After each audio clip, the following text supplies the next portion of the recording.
का नल खोल दिया, लगातार पानी गिर रहा है, अगर आप बेसिन के नल को खोलने के बजाय एक मग में पानी लेकर अगर ब्रश करेंगे तो शायद आप कम से कम 10 गुने पानी की बचत कर सकते हैं।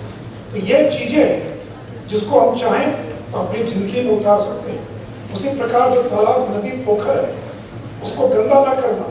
हमने वहाँ पर साबुन लगा कर स्नान कर रहे हैं, सारा कचरा वहाँ डाल रहे हैं, हमने नदियों को समझा कि डस्टबिन है, और उसने आज पूरे देश की नदियाँ कचरा घर बन गई हैं। इसलिए जो नई पीढ़ी के बच्चे हैं, नई पीढ़ी के लोग, हमको इन बातों का विचार करना पड़ेगा। अभी मैं माननीय मुख्यमंत्री से कह रहा था, हम लोग की आदत क्या है, जहाँ मूंगफली खाया वहीं छोड़ दिया, केला खाया छिलका गाड़ी के बाहर से फेंक दिया, अगर कोई कागज फाड़ा तो कागज फाड़ने के बाद क्लासरूम में फेंक दिया।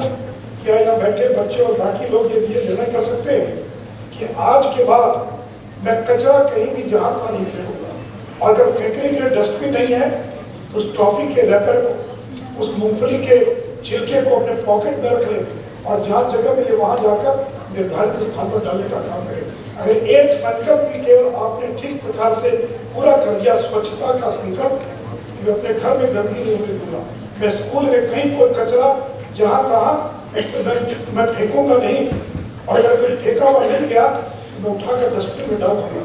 अब जाकर देखिए पार्क्स का क्या है, आइसक्रीम खाने के बाद लोग वहाँ पर यूं ही फेंके हुआ है, पानी पीने के बाद प्लास्टिक के कप्स फेंके हुए, जो प्लास्टिक के प्लेट्स है जहाँ तहाँ फेंके हुए। इसलिए मैं सभी लोगों से यह आग्रह करूंगा, और बहुत छोटी चीज, इन चीजों को करने के लिए कोई पैसा खर्च नहीं करना है, और उसी प्रकार पशु पक्षियों के प्रति प्रेम का भाव रखना।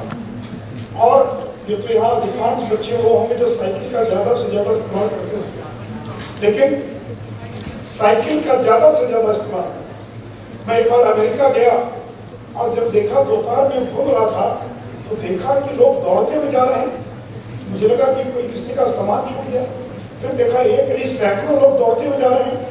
तो मैंने पूछा क्या मतलब, क्यों दौड़ रहे हैं? तो मालूम पड़ा कि यहाँ पर लोग स्वास्थ्य के प्रति इतने जागरूक हैं, कहीं दफ्तर जाना है या कहीं जाना है तो जॉगिंग करते हुए अपने दफ्तर तक जा रहे हैं। और साइकिल, अमेरिका जैसा संपन्न देश में करोड़ों लोग साइकिल चलाते हैं, साइकिल का अलग ट्रैक है, और हमको लगता है कि साइकिल चलाएंगे तो हमारा कद छोटा हो जाएगा, लोग हंसेंगे, इसके पास गाड़ी नहीं है, इसके पास मोटरसाइकिल नहीं है, ये साइकिल पर चलता है। तो इसलिए मित्रों, ये जो तमाम चीज़ें हैं, और अंत में कागज का इस्तेमाल, अभी एक अंतिम इसमें लिखा हुआ 11वां शपथ है, कागज का अनावश्यक उपयोग नहीं करूँगा करूँगी। अब लोगों को लगता होगा कि कागज के इस्तेमाल से क्या होने वाला है, तो मैं देख रहा था कि कागज किससे बनता है, कि कागज लकड़ी से बनता है। और लकड़ी कहाँ से आती है?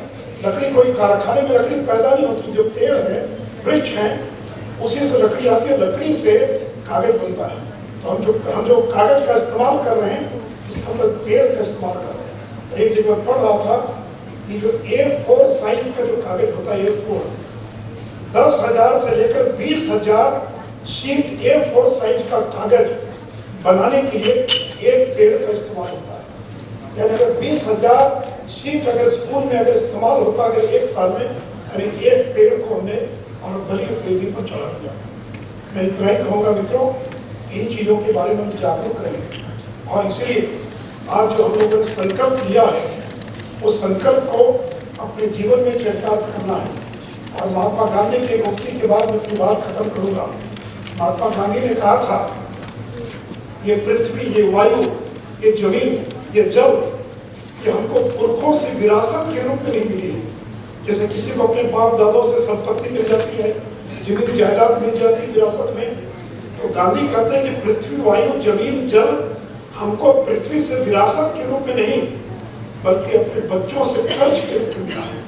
और जिस अगर कर्ज है आपके ऊपर, तो कर्ज को सूद के साथ वापस करना पड़ता है। तो ये जो कर्ज हमको मिला है, उसको जिस रूप में प्राप्त हुआ है, कम से कम उसी रूप में हम उसको वापस कर दें। यानी हमको पृथ्वी, जल, वायु जिस रूप में प्राप्त हुआ है, हम अपने आगे आने वाली पीढ़ी को कम से कम उसी रूप में अगर वापस कर देंगे, तब ये पृथ्वी बच पाएगी और तब ये सृष्टि बच पाएगी। और मित्रों, आज के अवसर पर माननीय मुख्यमंत्री जी को इस कार्यक्रम का उद्घाटन करने के लिए आप सभी लोगों को मैं अपनी ओर से ये संकल्प को भूलना नहीं है, इस संकल्प को साल भर याद रखना है। इन्हीं शब्दों के साथ अपनी बात समाप्त करता हूँ। जय हिंद, जय भारत, वंदे मातरम।